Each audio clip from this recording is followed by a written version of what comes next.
With every passing day, hundreds and thousands came to him. His home became a mandir with a moving and loving, smiling and playful deity.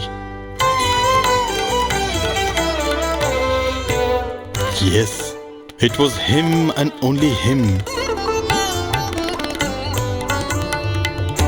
who turned everyone's tears into streams of bliss.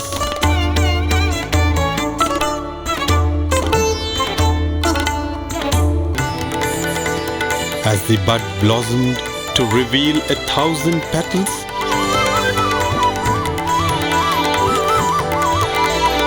it can only be said that the fragrance of the first few years is unique.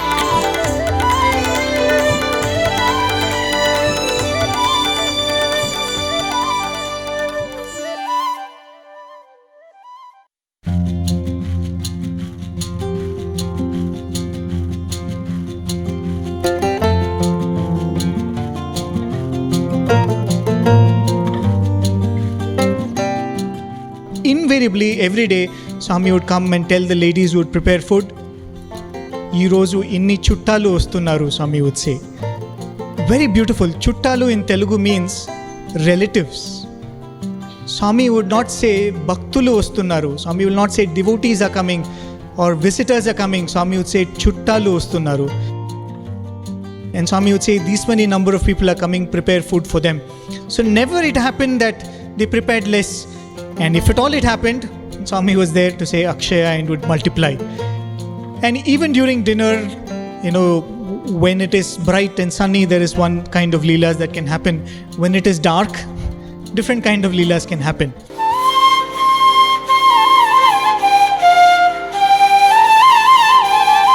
That night at about 3 o'clock, Swami came to my mother where she was sleeping, slowly tapped her and said, "Get up, get up." She got up and Swami said, "I'm feeling very hungry. Can you make me dosa for me?" When Swami asked, "Can you say no? How much difficult it may be?" She said, "Yes, Swami, I'll do it, I'll do it." And then she called me also to help her. And she made the duff to make the dosa. In those days, Swami, how to use no chairs, no sofas, nothing, a tin box. And we used to put a small pillow. Swami used to come and sit there. That is his throne. Like that.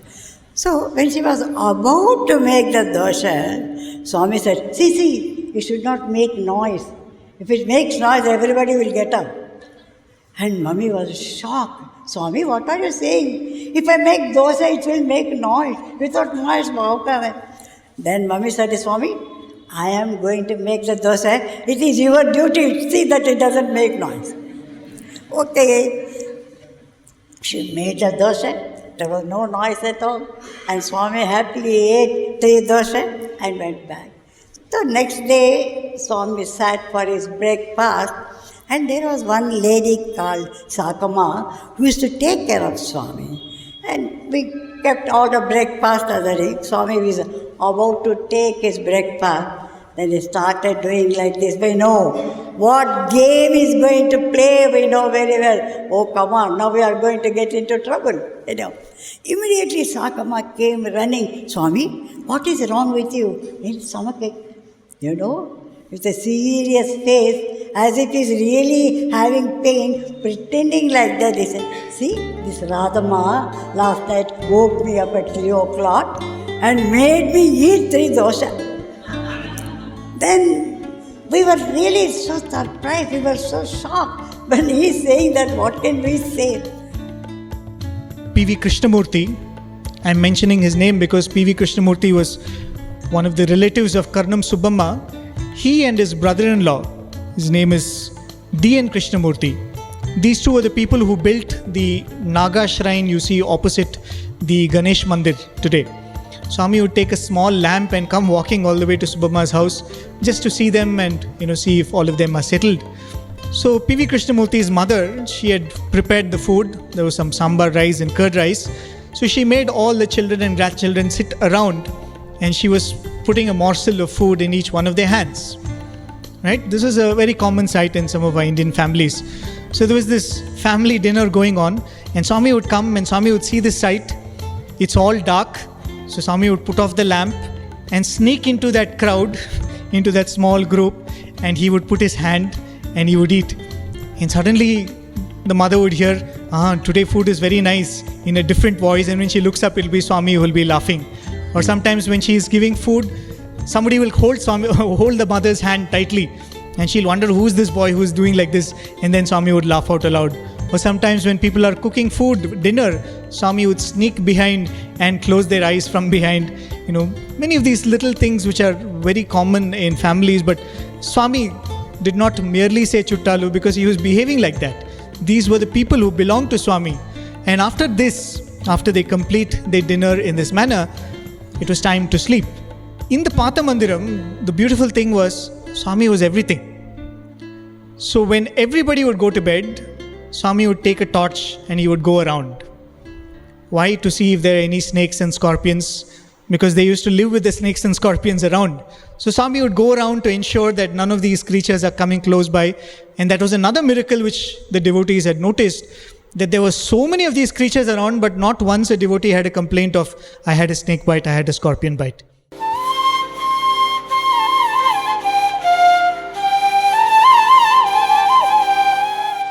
See, today if we look at Patha Mandiram, we say that, Swami is the deity, Swami is divinity, Swami is the avatar. But in those days, what did the innocent villagers think? This is a mandir. Here is a Swamiji. So if there is a mandir, what do? You go and tell the pujari, give aarti and give me prasadam. So the villagers would come to Patha Mandir and wake up Swami or call Swami and say, Swami, give aarti to your altar and give me prasadam. So in that way, Swami was everything in the Patha Mandir. He was the watchman, he would help in the cooking, he would do all of these things. Also for the villagers, he was their personal deity who was there. One day it so happened, some devotees came from Bangalore. They bought a big bunch of bananas. As soon as we saw bananas, my God, as if I have never seen bananas because they are not eaten. We are so taken by it. Oh, come on. Swami told one gentleman, keep that bunch in my room. Okay. We thought Swami will give us the bananas later. So that my two brothers used to, Murthy and Amba, they used to live with Swami, sleep with Swami. So that night they also slept in the room. Swami looked at them, are you hungry? Yes, Swami, we are really hungry. After seeing that bananas, they felt like eating. They said, come on, you eat. Two of them finished a bunch of bananas they eat because they were so hungry. Now what about the peel? Swami said, don't open the door and put the peel outside, then everybody will see it doesn't look nice. Put it under my cot. Tomorrow morning we can clean it. Okay. Morning, he got up at 6 o'clock as usual, 5 o'clock as usual. He called my mother, said, see what your children have done. They ate all the bananas. They didn't even care to put the peels outside. They put under my car. Oh, it is getting so bad smell. I could not sleep for the whole night. And naturally, Mummy was so angry. All the ladies were, how can you do that? But these two boys were shocked. They don't know what to say. They can't say, Swami asked us to eat, and we can't say that. So they were just blinking.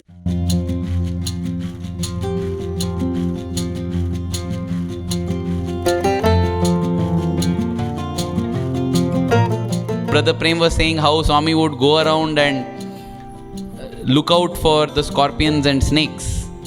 Possibly, if we are having a satsang among the crawling creatures, among the scorpions and snakes, and narrating how Bhagwan in the daytime would ensure that none of the humans come and harm them, and at night he would come and do leelas with them, because they are also devotees. Whoever came to Bhagwan are devotees. Without his will, even an ant cannot come to him. That is why let us not be deluded into thinking that we took a flight, we took a bus, we took a train and landed up in Prashanti. We can't land up in Prashanti like that. If anybody asks us how you went to Prashanti, let us say we went because Swami called.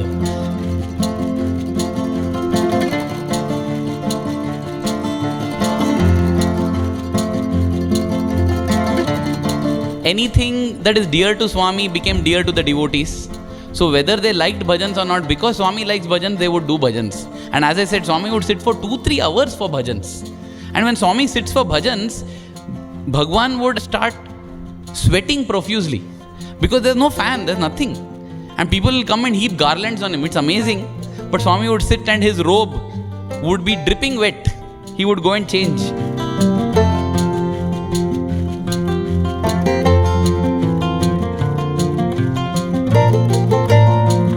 From early time itself, Swami had different dogs with him. Swami himself speaks about his classmates, Ramesh and Paresh, who were reborn as Jack and Jill, Swami says. So Jack and Jill were actually 2 Pomeranians, and they were very loyal to Swami. They would always be around Swami, and they would in fact listen to whatever Swami told them. Seeing them itself, people did not feel that these are dogs. They felt that these are beings in the form of dogs. Those of us who have seen Sai Gita will be able to understand that, because when we saw Sai Gita, the way she responded, there was that moment when all of a sudden the students in the hostel heard the trumpet of Sai Gita, and this was their indication those days that Bhagwan is coming. There was no police car with a siren that would go ahead of Swami's vehicle. Nothing else excited Sai Gita the way Swami's arrival would excite her. In fact, many of us have seen how the moment she will see Swami, Sai Gita will start urinating in excitement. On one occasion, when the students who were chanting Vedas were behind Sai Gita and Swami arrived and Sai Gita got excited, they all moved back to avoid the waterfall. And Swami came and told, "Why are you running away? Drink a cup of that, possibly you will get a bit of her devotion." So that was the devotion of Sai Gita. She would come running, and on one occasion when she came running out like that, Swami's car was proceeding on the road, she came and blocked the road. This was something Sai Gita would never do. And when she blocked the road, the students were trying and the Mahout was trying to move her so that Swami's car can proceed, but she would just not allow. Finally, Swami got down. Swami began to plead, "Gita, take your trunk off from the car. If your trunk is on the car, I can't move. You take the trunk off." But Sai Gita didn't respond. So then Swami took out baskets of fruit which were there in the car. See, the Lord knows the devotee, and therefore, even before Swami came, he has packed his car with fruits. But today, the devotee is not accepting the fruits. Sai Gita is not eating the apple. Sai Gita is not eating the fruits. She's just refusing to move. Finally, Swami says, "Okay, Gita, I won't go. I'm going back to Mandir." And Sai Gita immediately moves back. The devotee may not, the Lord may know the devotee, but the true devotee also knows the Lord. And Swami then turned to the boys and he said, "I was going to Vrindavan now." And everybody was shocked. "Oh, Swami, but what to do now? Gita is not allowing me, so I'm going to go back." That was the kind of understanding Gita had with Swami, which is not possible for humans, forget animals. So that was the kind of relationship Jack and Jill shared with Swami. They were just in the animal form for a purpose. And Swami actually made a memorial for Jack and Jill in the Pathamandiram. A tulsi plant was planted over it, a tulsi matam.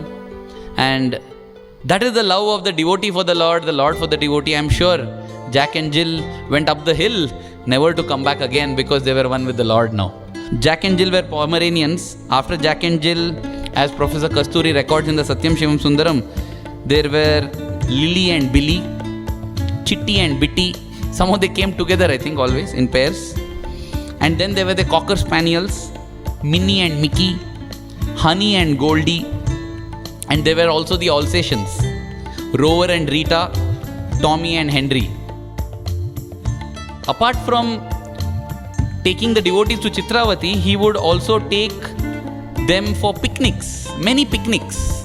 And they used to be called as Vana Bhojanam. Vana means forest, Bhojanam means food.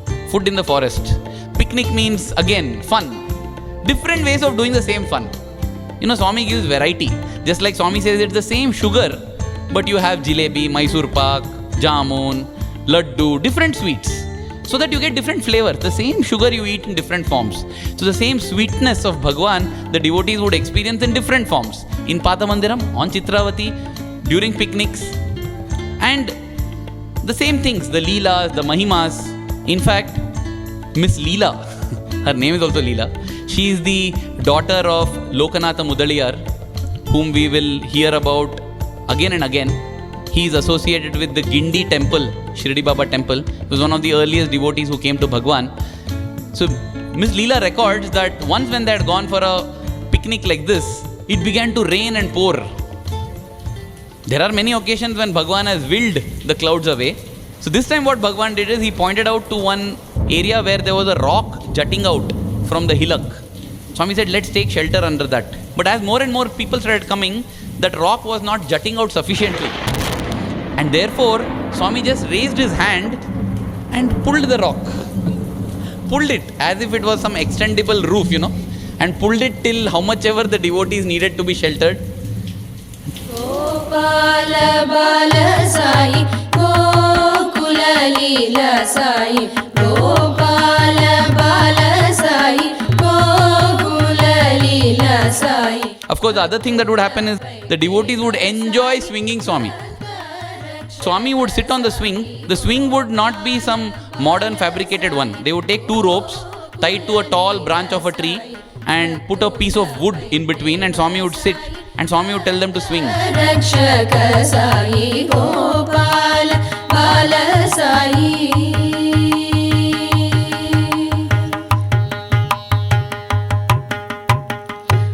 And he will tell, push further, push further. They would get scared because they don't want to push Swami so far. Then Swami would himself stand on it and swing himself. And they record how Swami would go so high that he would get lost in the branches. And they would get scared and Swami will tell, don't worry. In fact, on one occasion, when Swami began to swing, he began to go higher and higher. Finally, the devotees got scared and said, Swami, enough, please get down, enough, Swami. And suddenly, the branch to which the swing was tied snapped. And the whole thing came crashing down. The branch has come crashing down, there is no Bhagwan. And interestingly, the branch of the tree, they say, was thicker than the trunk of the tree itself. So it is not an ordinary branch. And Swami came from behind the tree and said, anything? What happened? You're looking for me? They were all so relieved to see their Swami. See, that is one more thing. When Swami would live with them, one among them, it was very easy for them to forget his reality. Many of us have experienced that, and that's why Swami keeps telling us, just because I move around with you, walk like you, talk like you, eat with you, don't think of me as one among you. I have come so that I can elevate you to one among myself. I have come, the descent of God is for the ascent of man. Later on, Swami revealed to them that a spirit had possessed this tree and it was waiting for liberation. It reminds one of those glorious days in the Dwapara Yuga when Bhagwan Krishna walked through those two sal trees and dropped them and two beings got liberated, you know. I recall an old student narrating this incident once. It so happened in Vrindavan much later. One day Swami was giving darshan and Swami walked up to this very concerned looking lady in the devotee section. And Swami also reflected that concern which was there in her. And the student was behind Swami, so he happened to hear the conversation which happened. So Swami goes to that lady and says, what happened? What did the doctor say? And this lady gets up with all seriousness and she says, Swami, the doctor has said that cesarean has to be performed. And Swami gives a very pensive look and Swami waves his hand, materializes a little vibhuti, gives it to that lady. And Swami, don't worry, everything will go on fine. Ask the doctors to do what they have to do. So she goes away. The next day, Swami comes for darshan and from the corner of his eyes, he sees that lady sitting there. The moment Swami notices her, Swami kind of walks quickly towards her. And Swami asks, what happened? And she is having a satisfied smile now. She says, Swami, all is fine. Generally, what is the question that you would expect Swami to ask? Boy or girl? But Swami goes up to that lady and asks, how many? And that lady with a very happy smile, she says, Swami, 4. And it is after that this boy realized that the cesarean was for the pet dog in the house, and the 4 were the 4 puppies that cesarean produced. So when you say Swami is for everybody, Swami's grace is for everybody, it so truly is. And that is how these beings responded to. One of the dogs, which was also mentioned at that time, one of the earliest dogs which Swami got even before Jack and Jill, was Chitti, if I'm not wrong. One devotee by name Navneetam Naidu from Bangalore gave Swami this dog. And this dog would fast on Thursdays. These are beings other than humans. But Swami could infuse life even to inanimate objects. And there is one more beautiful incident about that. As I said, apart from being the deity of the old mandir, Swami also became the pujari sometimes. Swami would give the aarti. Swami would sit in front of the altar and do the puja. On one such occasion, all the devotees had gathered there. The altar was decked up and there was an idol of Ganesha. And very playfully, Swami must have given a mischievous smile. He picked up a handful of flowers and he threw it at that Ganesha like making an offering of flowers. And the moment Swami did that, the garland around Ganesha rose up like a snake's hood. And it started dancing to the bhajan which was being sung.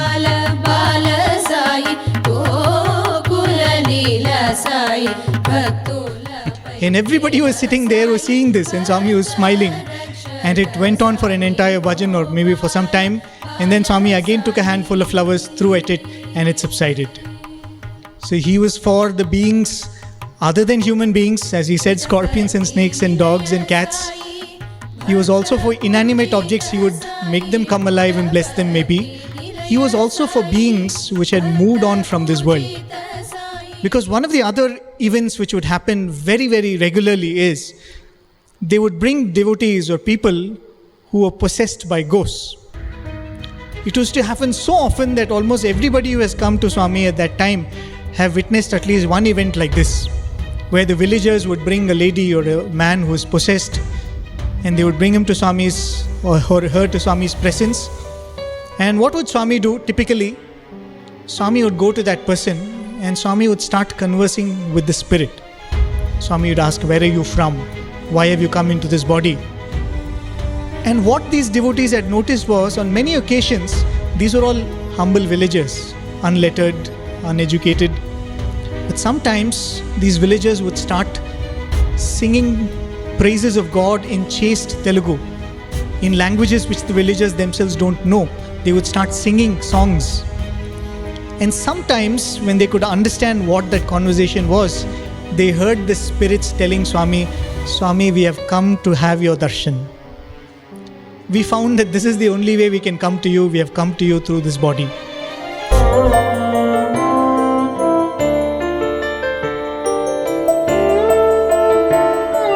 And Swami would bless that person, bless the spirit in that person.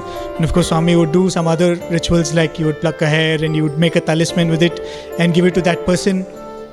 But they would see all of these things. There would be some spirits who would be devotees of Lord Narsimha or Lord Vittala, who would have come to Swami to have Swami's darshan. And would say, we have come to offer our pranams to you. And many such events happened, but it completely stopped after the year 1950.